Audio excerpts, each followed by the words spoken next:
वालेकुम क्लास। हमारा दूसरा चैप्टर जो है ना वो स्टार्ट हो रहा है various factors of economic development. Question भी हमारा यही है कि discuss the various factors of the economic development और the which factors influence the economic development of the less developed countries like Pakistan. Pakistan जैसे जितने भी जो है ना वो लेस या लीस्ट डेवलप्ड कंट्रीज है उनमें कौन कौन से इकोनॉमिक फैक्टर्स हैं जो डेवलपमेंट को इफेक्ट कर सकते हैं। इन फैक्टर्स को जो है ना वो हम दो फैक्टर्स में डिवाइड करते हैं। The first one is the economic factors and the other one is non economic factor. Economic factors जो हैं उनको पहले हम वन बाय वन डिस्कस करेंगे। The first one and the basic factor is the natural resources. Natural resources में climate है, ocean, minerals, soil, each and everything that is represent on the earth और under the earth, ये तमाम चीज़ें आपकी natural resources में आती हैं। कोई भी कंट्री नेचुरल रिसोर्सेज में जितना रिच होगा उतनी ही उसकी प्रोग्रेस जो है ना वो ज़्यादा जल्दी होगी, रैपिड ग्रोथ वहाँ पर एग्जिस्ट करेगी। लेकिन जो है ना इन सिर्फ नेचुरल रिसोर्सेज का होना ज़रूरी नहीं है, लेकिन बल्कि सफिशिएंट कंडीशन ये है कि एक तो ये रिसोर्सेज हमारी डिमांड को फुलफिल कर रहे हैं, दूसरा ये कि इकोनॉमिक ग्रोथ में अपना पूरा रोल प्ले कर रही हैं। मतलब टेक्नोलॉजी की कमी है, सिर्फ रिसोर्सेज आपके पास पड़े हैं एज इट इज पड़े रहे, आप उन्हें यूज नहीं कर रहे, तो उस सूरत में इकोनॉमिक डेवलपमेंट नहीं होगी। The utilization of these resources in proper way increase the economic development. इन रिसोर्सेज को वेस्ट ना किया जाए बल्कि प्रॉपर वे में यूज किया जाए तो तभी इकोनॉमिक डेवलपमेंट जो है वो इंक्रीज होगी। देन है कैपिटल फॉर्मेशन। स्टॉक होना कैपिटल का या एसेट्स का वो भी किसी भी कंट्री के लिए बहुत ज़रूरी है, like factories, bridges and railway line etcetera. Ways and means भी आपकी कैपिटल फॉर्मेशन में आते हैं। उसके अलावा जितने भी प्रोडक्शन यूनिट्स हैं वो सारे के सारे कैपिटल फॉर्मेशन में ही इंक्लूड होते हैं। कैपिटल फॉर्मेशन एक्चुअली हमारी जो है ना वो सेविंग पर डिपेंड कर रही है। जितनी अच्छी सेविंग होगी उतनी ही आपकी कैपिटल फॉर्मेशन जो है ना वो बेहतर होगी, और जितने बेहतर कैपिटल इक्विपमेंट होंगे आपके पास उतनी ही हमारी आउटपुट जो है ना वो ज़्यादा तेजी से ग्रो करेगी। Then capital accumulation provides the employment opportunity to the growing population। और कैपिटल फॉर्मेशन अगर आउटपुट को जो है ना वो रैपिडली ग्रो करेगी तो अल्टीमेटली उससे एम्प्लॉयमेंट अपॉर्चुनिटीज जो है वो भी बेहतर हो जाएंगी।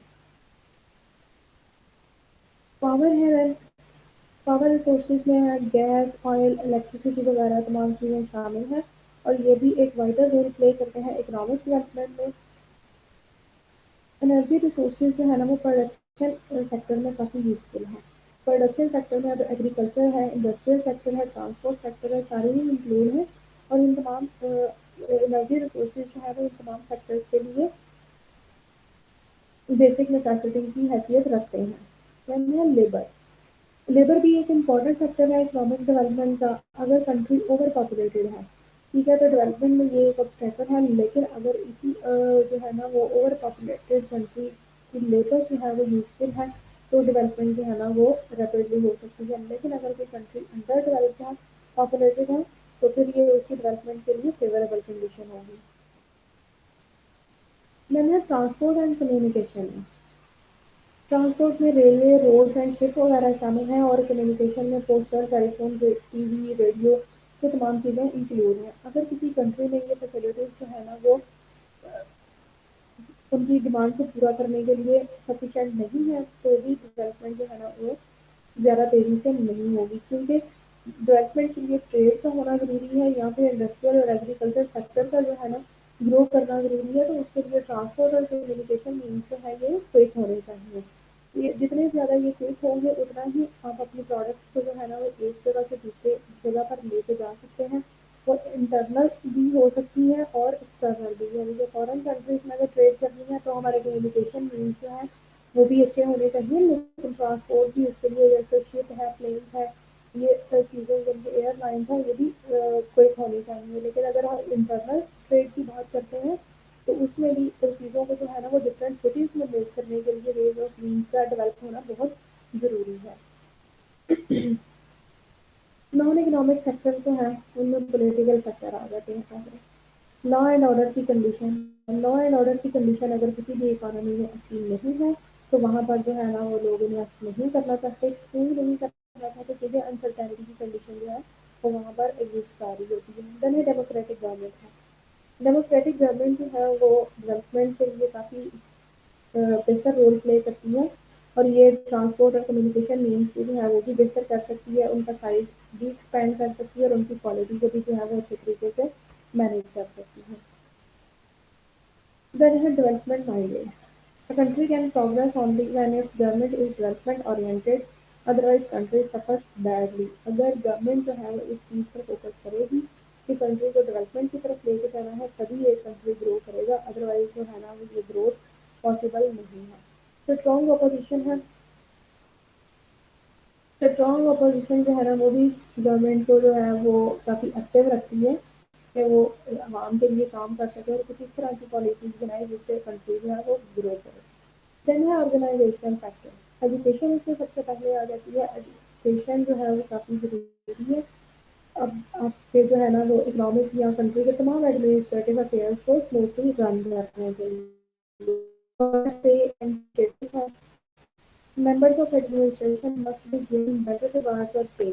Less reward for services will be unfavorable। और किसी भी जगह से जब आप चाहे किसी भी चीज़ पर काम कर रहे हैं, अगर वहाँ से आपको रिवार्ड या पे अच्छी मिलेगी तो आपका काम करने का इंटरेस्ट जो है ना वो डेवलप। लेकिन अगर वहाँ से रिवार्ड आपको कम मिल रहे हैं तो फिर जो है ना वो उसी तरह से इंटरेस्ट भी कम हो जाता है। अकाउंटेबिलिटी है। Administrators must be held responsible for corruption, otherwise a country can not be develop. Corruption को रिमूव करना भी बहुत ज़रूरी है ताकि कंट्री जो है वो रैपिडली ग्रो करे। देन है सोशल कल्चरल फैक्टर्स हैं। जॉइंट फैमिली सिस्टम है। Man needs to be evaluated for his personal contribution but not for his belonging to his family. And social behavior habits behavior must be based upon the modernism and scientific approach instead of favoritism and superstitious conduct of people.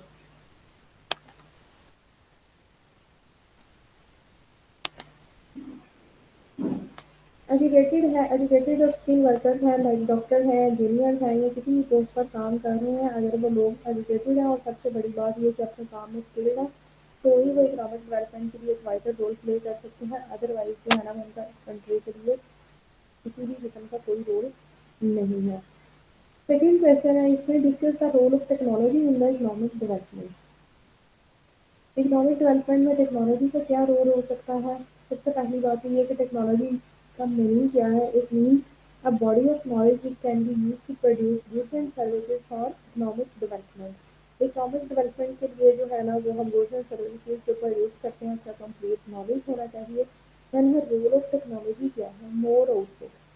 Technology के जरिए हम जो है ना output उसे ज़्यादा production जो है वो हम ले सकते हैं अपने रिसोर्सेज को कम यूज़ करके और उन्हें ऑप्टिमम लेवल पर यूज़ करके। इंक्रीज इन प्रोडक्टिविटी है, the use of high technology increase the productivity and the real income. Expansion of industry है। टेक्नोलॉजी को यूज़ करके इंडस्ट्री भी एक्सपैंड की जा सकती है और जब इंडस्ट्री एक्सपैंड करेगी तो प्रोडक्शन ज़्यादा होगी, यानी कि सप्लाई ज़्यादा होगी और सप्लाई ज़्यादा होने से प्राइसेस जो हैं वो कम हो जाती हैं। Conversion of small scale to the large scale industries. Small scale industries को हम टेक्नोलॉजी के जरिए लार्ज स्केल इंडस्ट्रीज में कन्वर्ट कर सकते हैं और अपनी गुड्स जो है उनका स्टैंडर्ड भी मेंटेन कर सकते हैं। राइज इन आउटपुट पर मैन आवर। अगर टेक्नोलॉजी ज़्यादा अच्छी यूज़ करेंगे तो आउटपुट जो है ना वो ज़्यादा होगी, लेकिन किस तरह से कि एक आदमी या एक लेबर एक घंटे में जो प्रोडक्शन दे रहा है उसकी रेशो इंक्रीज हो जाएगी। फिर जो है ना वो पॉपुलेशन को ज़्यादा अच्छा फूड और ज़्यादा क्वांटिटी में clothing, health facility, education and the recreation services जो है वो हासिल कर सकेंगे। मैंने marginal efficiency of capital. Technology के जरिए कैपिटल की मार्जिनल एफिशिएंसी भी इंक्रीज हो जाती है। With the use of technology the supply of goods can be increase in short period of time. Short time period में भी हम अपनी प्रोडक्शन को इंक्रीज कर सकते हैं। Increase in standard of living. Technology के जरिए स्टैंडर्ड ऑफ लिविंग किस तरह से बेहतर होगा जब कैपिटल की मार्जिनल एफिशिएंसी इंक्रीज कर देगी, per hour man productivity increase कर देगी, एम्प्लॉयमेंट रेशियो बढ़ेगी तो अल्टीमेटली जो है ना वो वेज रेट भी इंक्रीज हो जाएगा। जब वेज रेट इंक्रीज होगा तो लेबर और पॉपुलेशन वो ज़्यादा अच्छा फूड और ज़्यादा अच्छी हेल्थ फैसिलिटीज जो हैं वो अवेल कर सकते हैं। And even then the education facilities. तो इसके साथ ही जो है ना वो हम कह सकते हैं कि टेक्नोलॉजी स्टैंडर्ड ऑफ लिविंग को भी बेहतर करती है। इंक्रीज इन इन्वेस्टमेंट है, टेक्नोलॉजी इन्वेस्टमेंट को भी जो है ना वो इंक्रीज करने की सलाहियत रखती है। डिफरेंट साइंटिफिक अप्रोच को जो है ना वो हम अवेल कर सकते हैं और उसके जरिए अपनी प्रोडक्शन जो है उसे एक्सपैंड कर सकते हैं। मैंने एक्सपेंशन इन ट्रेड, जब प्रोडक्शन ज़्यादा होगी तो नेशनल और इंटरनेशनल दोनों लेवल पर जो है ना वो ट्रेड भी एक्सपैंड हो जाएगी। आपका टॉपिक जो है ना वो यही तक का था और साथ ही आपका सेकंड चैप्टर भी कंप्लीट हो गया है। चलो, थैंक यू एंड अल्लाह हाफिज़।